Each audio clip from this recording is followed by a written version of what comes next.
Terima kasih pemirsa, Anda masih bergabung bersama kami di iNews NTB. Puluhan hektar tanaman tembakau di Lombok Tengah terancam gagal panen karena rusak terendam banjir setelah diguyur hujan.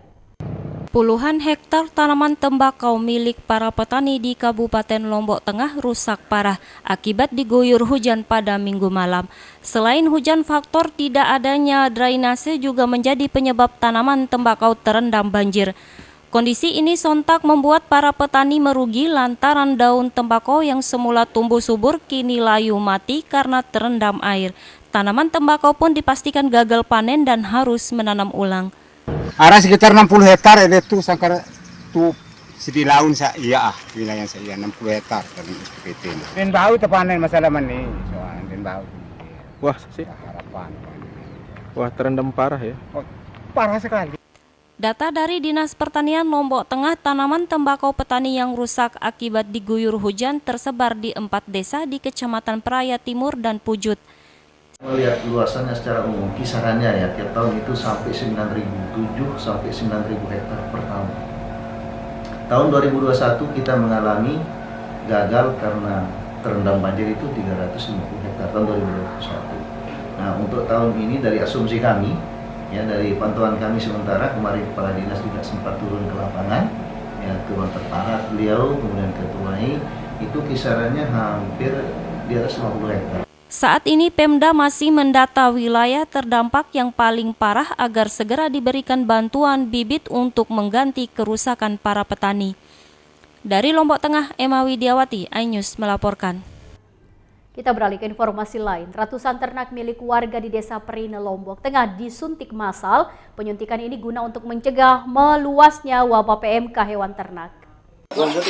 Sekitar 150 ternak sapi di Desa Perina, Kecamatan Jonggat, Lombok Tengah disuntik massal, serta pemberian vitamin B kompleks, antibiotik, dan penguat otot menyusul banyaknya ternak warga yang terkena penyakit mulut dan kuku. Selain itu, dampak PMK ini para peternak menjual ternak mereka dengan harga murah sehingga meresahkan peternak sekitarnya. Prihatin dengan kondisi ini, pemerintah Desa Perina berinisiatif mengalokasikan dana desa untuk menuntaskan permasalahan PMK yang menyerang ternak untuk pengobatan. Kita akan memberikan suntikan itu terhadap ternak yang terkena karena yang masuk di dalam suntikan itu adalah yang pertama adalah vitamin B kompleksnya, kemudian antibiotiknya, kemudian penguatan otot, dan juga ada beberapa obat yang kombinasikan di dalam. Penyuntikan massal ternak PMK yang diinisiatifkan pemerintah Desa Perina dari dana desa merupakan kali pertama di Lombok Tengah. Hal ini pun diharapkan dapat menjadi contoh untuk desa lain agar permasalahan PMK segera tertangani.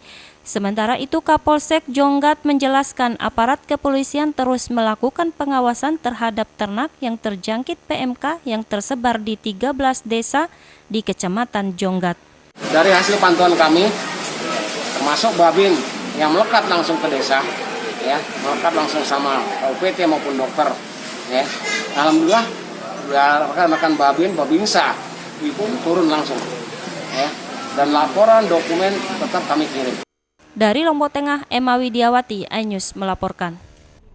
Pemirsa, hewan ternak yang terjangkit penyakit mulut dan kuku ringan diperbolehkan untuk dikurbankan karena dagingnya masih aman untuk dikonsumsi. Meluasnya penyebaran wabah PMK di Pulau Lombok berdampak terhadap hewan kurban. Pengawasan hewan kurban yang bebas dari PMK hewan ternak, petugas akan melakukan pengawasan ketat sebelum penyembelihan. Selain PMK yang semakin banyak ke ternak sapi, kini wabah PMK menjadi ancaman di tengah berlangsungnya Hari Raya Kurban di bulan depan. Berdasarkan edaran MUI nomor 32 telah tercantum jelas beberapa persyaratan hewan kurban di tengah wabah PMK, dan bagi sapi yang memiliki penyakit PMK ringan masih dapat disembelih karena dagingnya aman dikonsumsi. Hewan ternak yang akan menjadi kurban itu adalah dalam kondisi sehat, karena itu rekomendasi dari MUI. Nah, kan dari data yang mungkin nanti bisa ditampilkan pada dokter hewan itu, kan ada yang sembuh. Nah, tinggal bagaimana cara penanganannya saja, sehingga nanti pada waktunya pada Idul Adha itu bisa dilakukan, bisa layak untuk dipotong. Masyarakat dihimbau tidak panik dengan wabah PMK hewan ternak karena wabah ini tidak menular dan berpengaruh pada kesehatan manusia. Dari Mataram, Vinka Andini, iNews melaporkan. Pemirsa, kami akan kembali hadir dengan beragam informasi lain usai jeda pariwara berikut. Tetap bergabung bersama kami.